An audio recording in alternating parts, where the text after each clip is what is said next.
Although we're still in the middle of it, it's safe to say that the 2023 banking crisis was the worst in the US and Europe since the 2007-2008 global financial crisis. Aggressive interest rate hikes by the US Federal Reserve led to huge losses on the portfolios of government bonds held by the US banks. The losses led to fears of a bank collapse, triggering unprecedented deposit outflows and leading to funding and liquidity problems for some banks, and the failure of 4 banks: Silicon Valley Bank, Signature Bank, First Republic Bank, and Credit Suisse.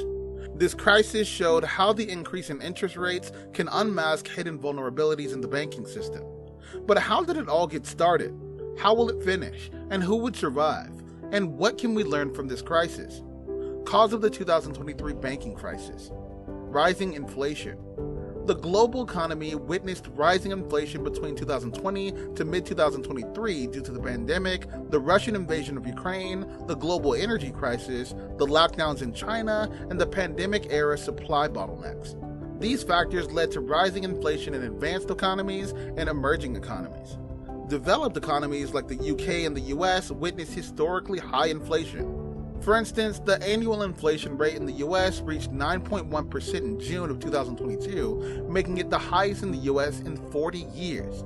The inflation rate in the UK reached a double-digit rate of 10.1% in July 2022, and the inflation rate remained above 10% between October 2022 to March 2023. Many countries' energy and food prices were rising due to supply chain disruption caused by the Russian-Ukraine war. The high level of inflation witnessed in many countries led to a cost of living crisis and raised fears of a global recession. The rise in interest rate. Due to rising inflation, central banks had to choose between stimulating economic growth for post-pandemic recovery, leaving inflation unabated, or increasing interest rates to slow economic growth and inflation. In 2022 and 2023, most central banks worldwide chose the latter, preferring to slow economic growth and inflation. Central banks began to raise interest rates, increasing borrowing costs for many kinds of loans. It constrained access to cash, restricted households' ability to spend, reduced demand for goods and services, slowing economic growth, and reduced pressure on prices. While raising interest rates is the classic approach used by central banks to combat inflation, the expectation of interest rate hikes led to fears that rising interest rates would reduce banks' ability to service their debt and could plunge banks into financial difficulties, especially those holding long-term bonds. Before the crisis, the US Federal Reserve had stated that the increase in interest rate would bring economic pain through a reduction in lending. If only they knew this would lead to a banking crisis. The collapse of Silicon Valley Bank. The first bank to fail was Silicon Valley Bank, SVB. This regional bank served US venture capitalists and technology startups.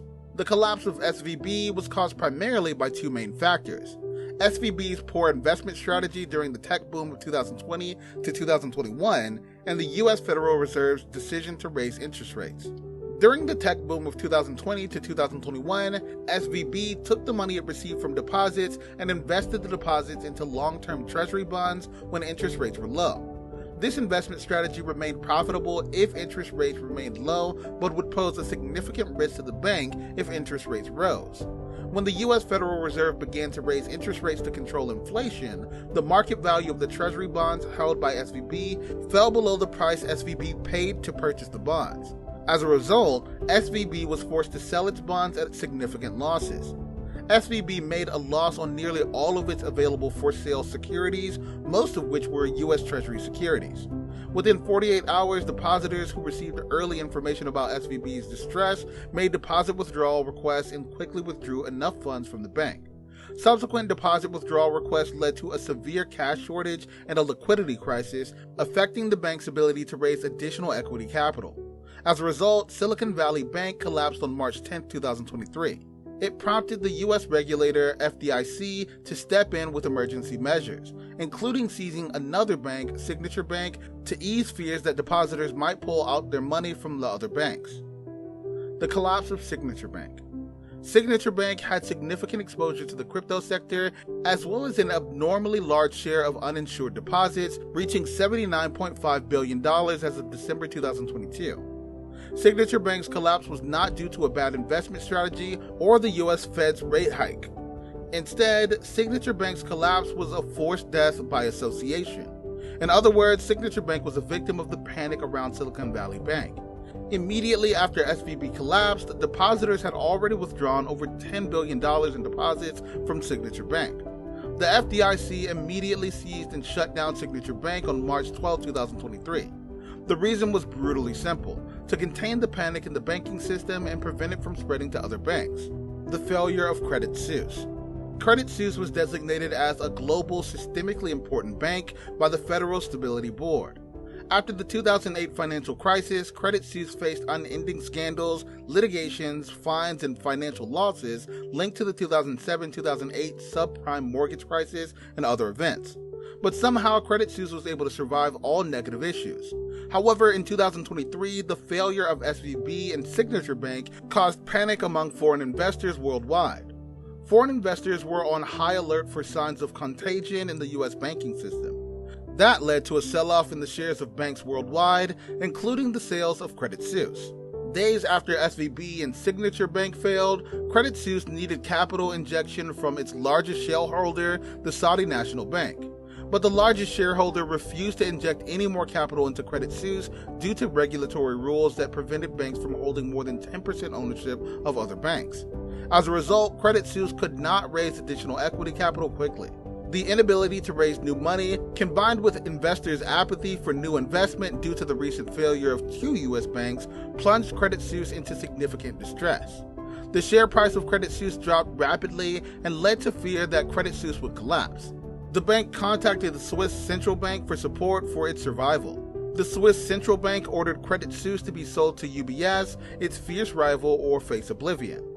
Credit Suisse's failure shows that rising interest rates can quickly unmask the hidden vulnerabilities in financial institutions and the financial system worldwide. The failure of First Republic Bank. First Republic Bank was a regional bank that focused on high net worth clients. The bank began to struggle after the Federal Reserve raised interest rates. After SVB and Signature Bank collapsed, First Republic Bank witnessed a deposit injection of $30 billion by the biggest US banks. The deposit injection was a moral suasion deal brokered by US bank regulators aimed at strengthening the bank and improving the resilience of the US banking system. By end April, the First Republic Bank reported its first quarterly earnings report, showing poor first quarter earnings with massive deposit outflows. It was revealed that the bank had seen $100 billion in deposits withdrawn during the first 3 months of the year, which amounts to more than half of the bank's total deposits. As the news spread, investors began selling their shares. The bank witnessed massive sell-offs in its share price, which plummeted from $122.50 on March 1, 2023 to $1.80 on April 28, 2023.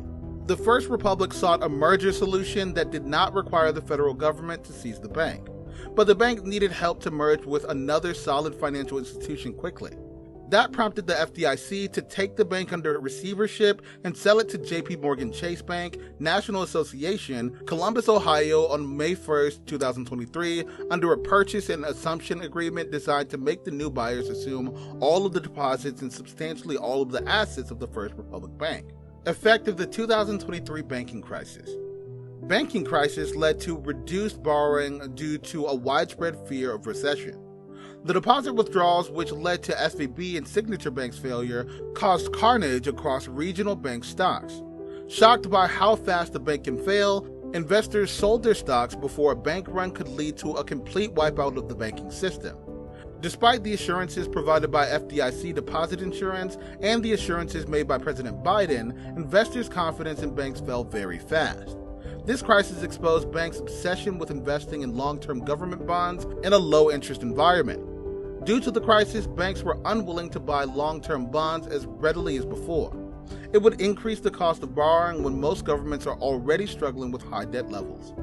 As government borrowing becomes more difficult due to the banking crisis, central banks could directly purchase more government bonds to provide their governments with the necessary funds. Such bond purchases could increase the money supply in circulation and increase inflation. That would also pressure central banks to raise interest rates.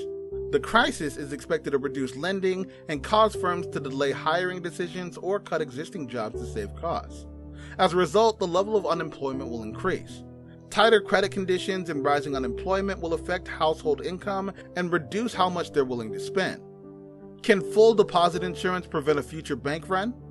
During the banking crisis, President Joe Biden assured all SVB and Signature Bank depositors that they would fully get all of their deposits.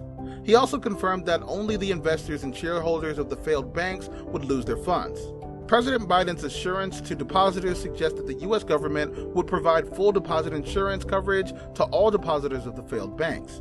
The idea of full deposit insurance coverage is a lasting solution to banking panics or wishful thinking.